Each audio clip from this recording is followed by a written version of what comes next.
Hey everybody, welcome back. I'm Christina Steeren with Bullseye Investments, where we help busy professionals create a better financial future through apartment investing without the huge time commitment. I'm hopping in front of the camera today to tell you the 3 different ways that you can determine what the minimum investment amount for an offering is if by chance you didn't catch it the first time it was shared with you. Okay, the first place that you can look to find information about the minimum investment amount would be on the Private Placement Memorandum, or PPM. I did an in-depth video about this that I'm going to link for you below, but the general gist of a PPM is that it's your legally binding document that states that you are investing in an opportunity, and it lays out the terms of the investment, who's involved, in terms of the sponsorship team, and legally how things are handled. The first page of that private placement memorandum is usually some form of confidentiality clause, because so many of these offerings are what is known as 506B offerings, which means that you have to have a prior relationship with a member of the sponsorship team in order to be eligible to invest.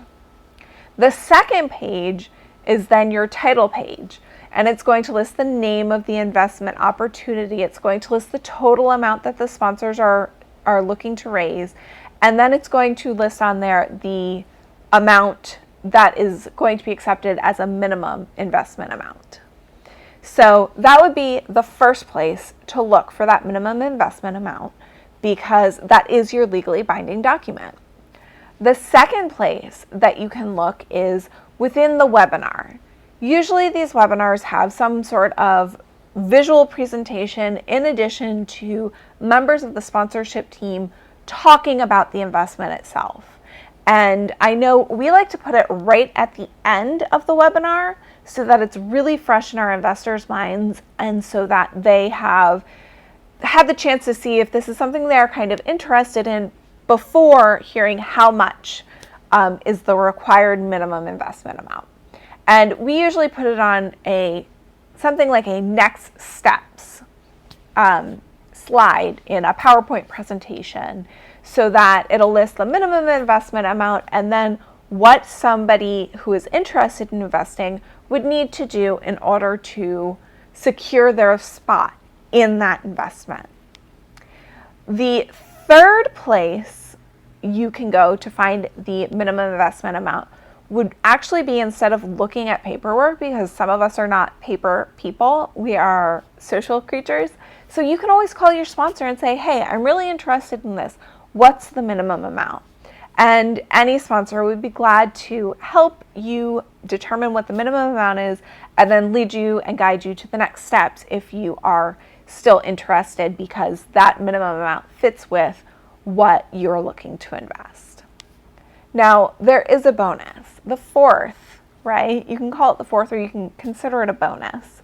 The bonus is a lot of sponsors are now going to online investor portal platforms to help you streamline the process of investing. You can put all of your information in once, and this portal will save it in a secure location, and all of your paperwork can be completed electronically versus a hard copy signature. And in that case, when you're looking at active offers, it's often very similar to that first page of the private placement memorandum after the confidentiality clause, kind of like that title page, where it's going to list the name of the opportunity, the full amount they're looking to raise, and then what the minimum investment amount is. We use a platform like that. We like it because it keeps things very simple for you as the investors. It's not very confusing to navigate, but then it also keeps all of our communications with you, such as monthly reports and tax emails, tax information, in one place so that you can easily access it. All right, that's it. 3 plus a bonus, so 4 different places for you to find out what the minimum investment is for an opportunity you're interested in. I hope it was super helpful. If you find this content helpful, feel free to subscribe to our channel. We try and put videos out every single week, helping to make the process of becoming a savvy investor a little bit easier for those of us who are still learning. And we like answering all of your questions, so either leave them in a comment below or send them to me in an email.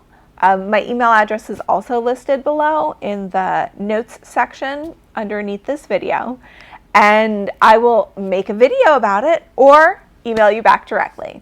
Have a great day, and we will talk to you soon. Bye.